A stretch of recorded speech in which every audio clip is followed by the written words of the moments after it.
morning show here on Arise News.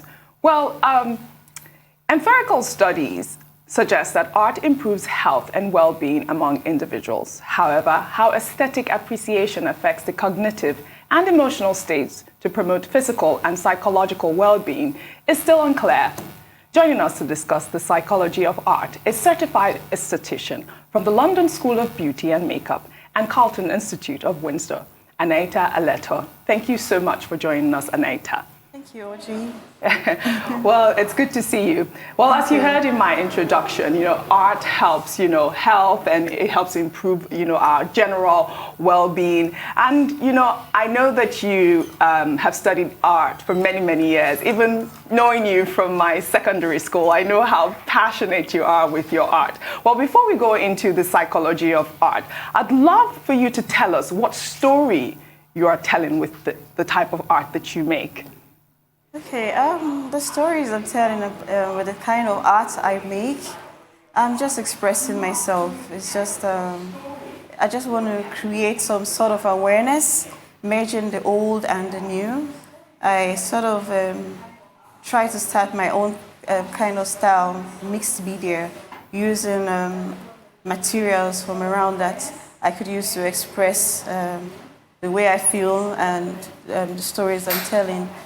So at the moment, with my solo art exhibition going on, you find stories from Benin Kingdom, which I try to sensitize people about certain things, so the young people can start to appreciate our culture and the stories that were told in a more humane point of view that they can relate with in modern times, knowing that we're not so different from people of the past.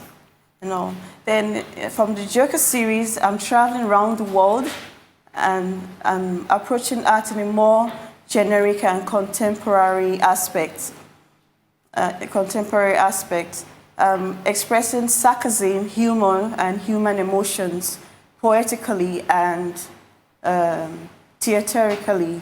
This series is going to touches different aspects of life. It touches finance, family, love, trust, well-being, and everything in all aspects of life. So it's just an expression, as I said, and I'm just trying to create awareness and make people enjoy. As I said, art is what makes life bearable. If we're relating it to this topic we're talking about today, about psychology and art, as an expression, as an expression of what you're thinking and how you feel as people and humans in general. Lovely. Yes. I'm so happy that we've had the opportunity to have a look at your pieces there, and they are exactly how you've described them. Traditional in some aspects, but also very modern, where you're incorporating color and humor and entertainment in your pieces there. If we were to talk about the inspiration behind this current exhibition, I think you called it the solo exhibition that you're talking about. Yes. Tell us more about the inspiration behind that exhibition itself and what plans you have for it. Okay, the inspiration behind the Joker series, it started from my study of European theater. I have some interest. As you can see, it started with the poker face clown. It's a common feature that you see in the vintage European theaters. So starting with that, it was so good, and it resonated with several people, and they felt that this should go into a series. So I took that series to touch different emotions of humans, different emotional aspects of human, trying to express life as a game, as you find in the game of cards, express life as a game, and life as a theater. Everybody has a role to play before the curtains fall. So the inspiration itself is is a Joker, the clown, what it stands for, the sarcastic humor, and the honest truth that the Joker portrays. Then going to the second series, which is the Untold Stories series. This is based on stories that I was told growing up, stories that my father told me, and a tinge of exaggeration from other people that share these stories with me. That sounds fantastic. Yes. So fantastic that we're going to have to take a very short break. But once we do come back, please, we will let you continue on in that point because we'd love to hear more about that second exhibition. Please do stay with us.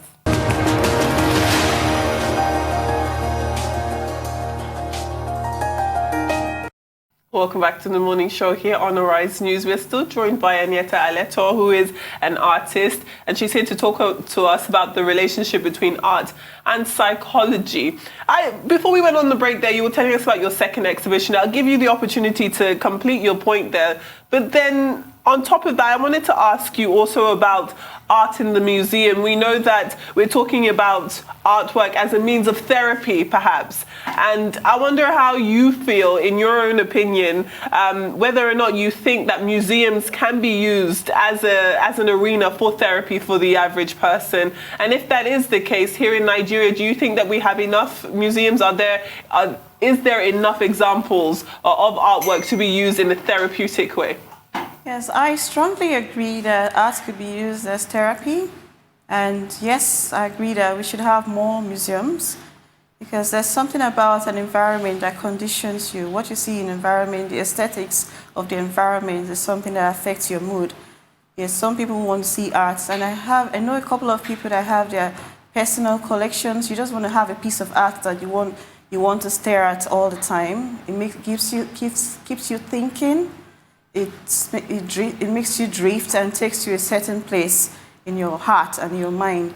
Yes, sometimes people visit museums just to get away, to clear their minds and keep them engaged. Maybe they want to know about their origin, they want to know the story about their life, or the stories about other people, just a form of distraction. And looking at art and appreciating art helps you to bring out your own creativity. It kind of speaks to you and makes you want to try. People even want to translate whatever art they are perceiving, probably visual art. They want to transfer it to writing about the art, or writing, or as I say, art imitates life. If it's drama, you want to write a story or dramatize a particular scene in your mind, it helps to clear the mind.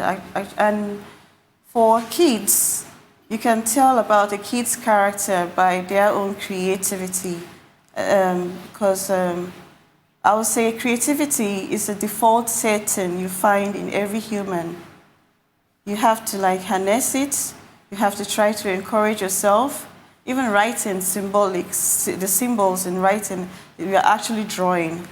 So, and you're perceiving the energy that you get from this artwork. It helps your mind, your mental development. So I agree that we should have more museums, because though people have private museums, people have galleries in their houses.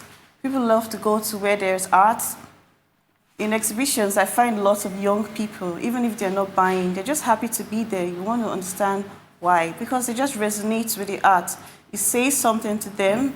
It speaks to them. The way you see my art is different from the way Oji sees it. It says, even the artist himself may say something, he doesn't even know he's saying, but you perceiving it will get something out of that piece of art. Yeah, so you can't really, I may not be able to make pinpoints. I'm not a psychologist, but I can tell that you can't take art away from humanity.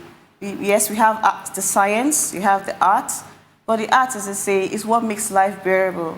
The science is more practical, is more functional, but why can't we do it without the art? I can't really explain, but it's just necessary. And there's a very thin line between art and religion. Art is, to most people, is a very, very spiritual experience because you're closer to the source, and it gives you that chance to express yourself and to relate with whatever you're being inspired, to relate to other people about whatever you're being inspired from your source, be it God or anything that you've created within your mind from what you've perceived in your environment.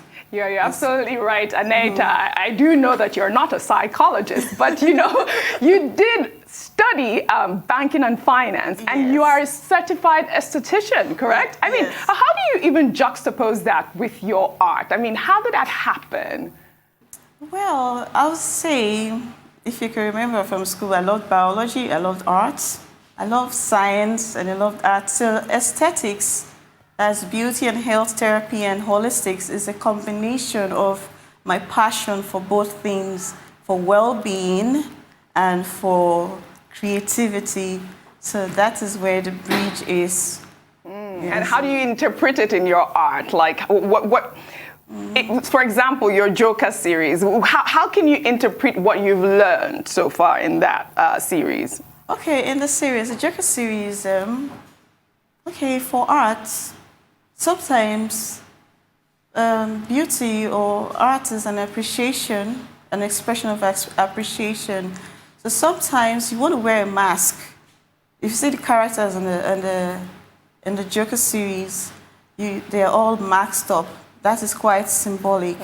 You're hiding emotions, or you are portraying a personality that you are not, or maybe you are. Yes, so that's what the Joker stands for. And for aesthetics, aesthetics is about representation, how it's pleasing to the eyes, however we make ourselves or the environment that we are in. Because, as I say, everything is energy, and that energy that we're giving out in form of art is a subset. You're expecting in return a kind of response from the receptor of that energy you're giving out. So for the Joker series, as I said, it's the marks there and the characters that you're seeing, like the Joker. You find a lot of truth and a lot of sarcastic truths and a tinge of humor in it and all. Then, before I mix my words, yeah? You have, yes. Well, I know we've spoken so much about your art or art at large. I wonder if we can look at the person behind the artwork and ask you which art gladiator or artist inspires you, or at least shares some type of semblance of your own work.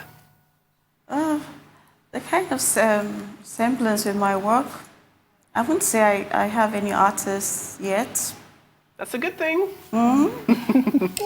To be honest. Yes. Well, reading your biography, I see that you were inspired by, you know, the Roman and Greek art and things like that. Well, I wasn't inspired. I loved them. I'm intrigued by them. Yes. I would say my art, I missed a part of the question. My art mentor would be my mom, because she lectured art in the University of Benin. So I practically grew up in a studio, and that was where I was exposed to art and humanities from my mom's books. Yeah, so that's where I came across the Roman art, which I fell in love with for some reason.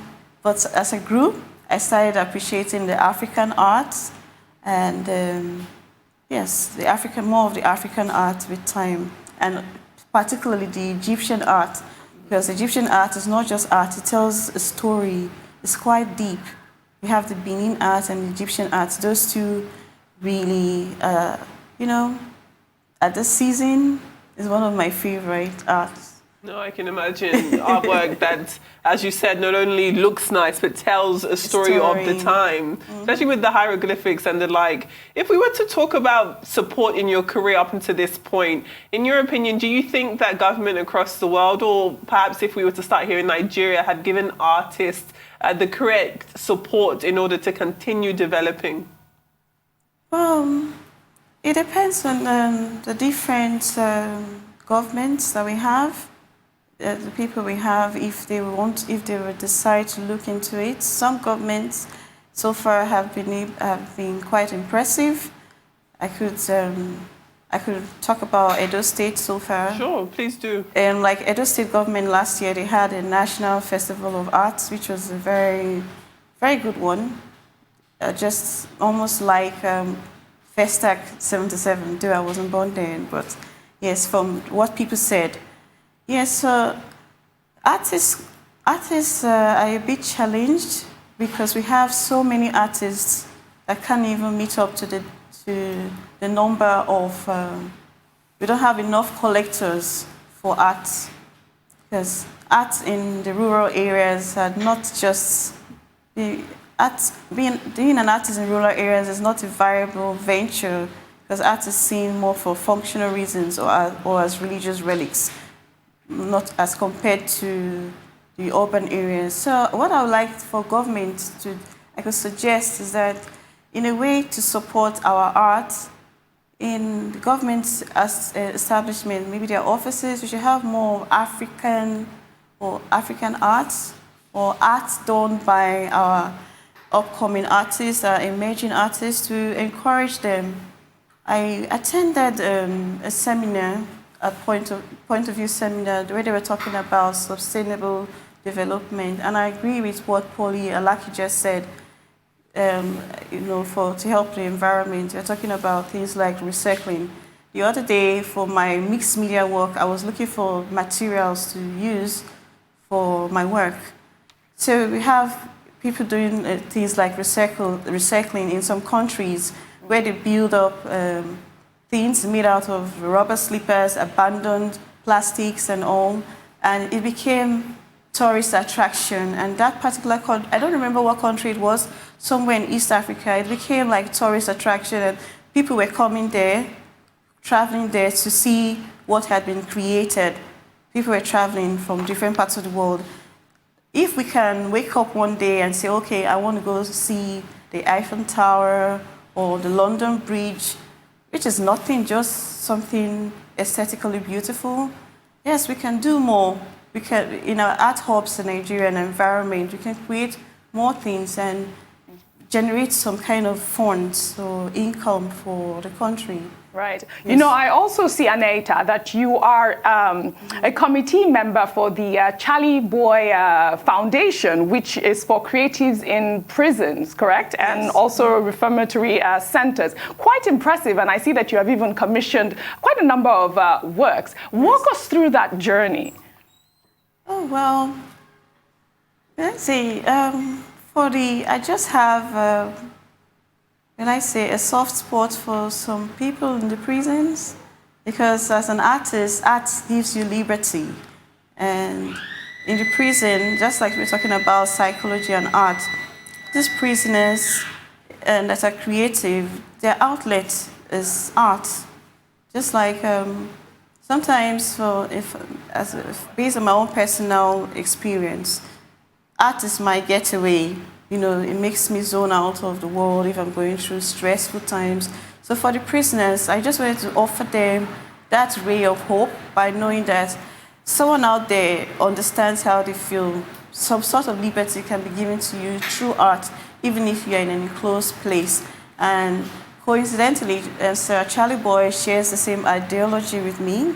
We happen to have the same birthday and wanted to do a giveaway, and we thought about it and we're like, yes, let's do this. So till now, from time to time, we send art materials to these creatives in their prisons, and they're very, very excited about it, and they always look forward to having us see to their needs. Very good. Well, Yes. Congratulations, ANEHITA. Thank you so And much. how are the prisoners compensated? Do you take the art and you pay them, or how does that work, real quick? Well, we take we have some, they make beads, make accessories with beads, so we sell them. Then sometimes we organize some kind of shows in the prisons, and people who come to visit buy things from them as well. Buy these beaded works that they make or portraits that they try to do. But for the lockdown and the COVID, all of that has paused. We just focus on sending them materials for now, just to keep them alive and going till their tenure in the prisons are over. Well It's done, more of like ANEHITA. it's more of a moral well done, well done. support. And congratulations again on your solo show, and it goes on from now till the 18th, correct? Yes, it In where is that again? At Lekki. Aqua 27 Mall, Chevron right. Drive. Well, I'll be there today. Thank Thank you. you so See you much. later. Have a great day.